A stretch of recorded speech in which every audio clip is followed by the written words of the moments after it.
ಮೂಡ ಹಗರಣಕ್ಕೆ ಸಂಬಂಧಿಸಿದಂತೆ ಸಿಎಂ ಸಿದ್ದರಾಮಯ್ಯ ವಿರುದ್ಧ ಪ್ರಾಸಿಕ್ಯೂಷನ್ಗೆ ಅನುಮತಿ ನೀಡಲಾಗಿದ್ದು, ಹೈಕೋರ್ಟ್ನಲ್ಲಿ ರಿಟ್ ಅರ್ಜಿ ವಿಚಾರಣೆ ನಡೆಯುತ್ತಿದೆ. ಇನ್ನೊಂದು ಕಡೆ ಸಿಎಂ ಸ್ಥಾನಕ್ಕೆ ಸಿದ್ದರಾಮಯ್ಯ ರಾಜೀನಾಮೆ ಕೊಡ್ತಾರೆ ಅನ್ನೋ ಮಾತುಗಳು ಕಾಂಗ್ರೆಸ್ನೊಳಗೆ ಕೇಳಿಬರ್ತಿವೆ. ಇದರ ನಡುವೆಯೇ ಸಿದ್ದರಾಮಯ್ಯ ಮುಖ್ಯಮಂತ್ರಿ ಸ್ಥಾನದ ಕುರಿತು ಕೋಡಿಮಠದ ಶ್ರೀಗಳು ಮತ್ತೆ ಸ್ಫೋಟಕ ಭವಿಷ್ಯ ನುಡಿದಿದ್ದಾರೆ. ರಾಜಕೀಯ ವಿದ್ಯಮಾನಗಳ ಕುರಿತು ಕರಾರುವಾಕ್ ಭವಿಷ್ಯ ನುಡಿಯುವ ಕೋಡಿ ಶ್ರೀಗಳು ಇದೀಗ ಸಿದ್ದರಾಮಯ್ಯ ಭವಿಷ್ಯದ ಕುರಿತು ಹಾಗೂ ದೇಶದಲ್ಲಿ ಆಗಬಹುದಾದ ಪ್ರಕೃತಿ ವಿನಾಶಗಳ ಕುರಿತು ಭವಿಷ್ಯ ನುಡಿದಿದ್ದಾರೆ. ಒಂದು ಆಘಾತಕಾರಿ ತೊಂದರೆಯಾಗಬಹುದು, ಅದು ರಾಜನ ಮೇಲೆ ಪರಿಣಾಮ ಬೀರುತ್ತೆ. ಸಿದ್ದರಾಮಯ್ಯ ವಿಚಾರ ಕೋರ್ಟ್ನಲ್ಲಿದೆ. ಈಗ ಅದರ ಬಗ್ಗೆ ಹೇಳುವುದು ಬೇಡ. ನಾನು 3 ತಿಂಗಳ ಹಿಂದೆಯೇ ಹೇಳಿದ್ದೆ.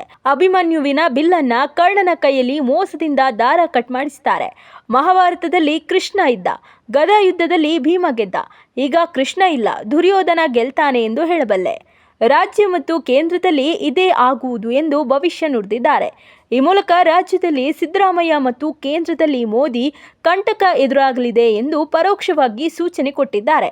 ಹಾಸನ ಜಿಲ್ಲೆಯ ಅರಸೀಕೆರೆ ತಾಲೂಕಿನ ಹಾರನಹಳ್ಳಿ ಗ್ರಾಮದ ಕೋಡಿ ಮಠದಲ್ಲಿ ಶ್ರೀ ಶಿವಾನಂದ ಶಿವಯೋಗಿ ರಾಜೇಂದ್ರ ಮಹಾಸ್ವಾಮೀಜಿ ಮಾತನಾಡಿದ್ದು, ಪ್ರಾಕೃತಿಕ ದೋಷ ಇದ್ದು 5 ಕಡೆಯೂ ತೊಂದರೆ ಇದೆ.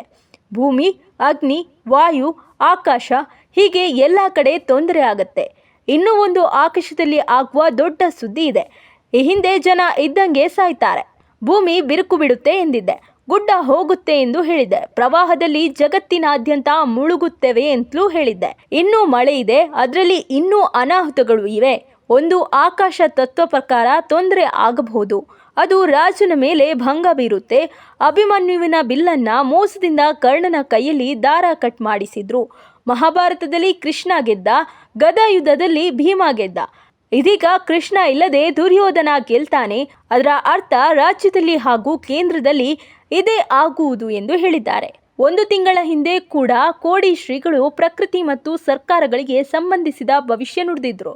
ದೇಶಕ್ಕೆ ದೊಡ್ಡ ಗಂಡಾಂತರ ಕಾದಿದೆ ಎಂದು ಜೂನ್ನಲ್ಲಿ ಭವಿಷ್ಯ ನುಡಿದಿದ್ದ ಕೋಡಿಮಠ ಶ್ರೀ ತಮ್ಮ ಭವಿಷ್ಯ ನಿಜವಾಗಿದೆ ಎಂದು ಹೇಳಿದ್ರು. ಅದರಂತೆ ಕೇರಳದಲ್ಲಿ ದೊಡ್ಡ ಮಟ್ಟಿಗೆ ಭೂಕುಸಿತ ಉಂಟಾಯಿತು. ಒಟ್ನಲ್ಲಿ ಕೋಡಿ ಶ್ರೀಗಳು ನುಡಿದ ಬಹುತೇಕ ಭವಿಷ್ಯಗಳು ನಿಜವಾಗಿರೋ ಬೆನ್ನಲ್ಲೇ ಈಗ ಸಿದ್ದರಾಮಯ್ಯಗೂ ಕಂಟಕವಾಗುತ್ತಾ ಅನ್ನೋ ಚರ್ಚೆ ನಡೀತಿದೆ.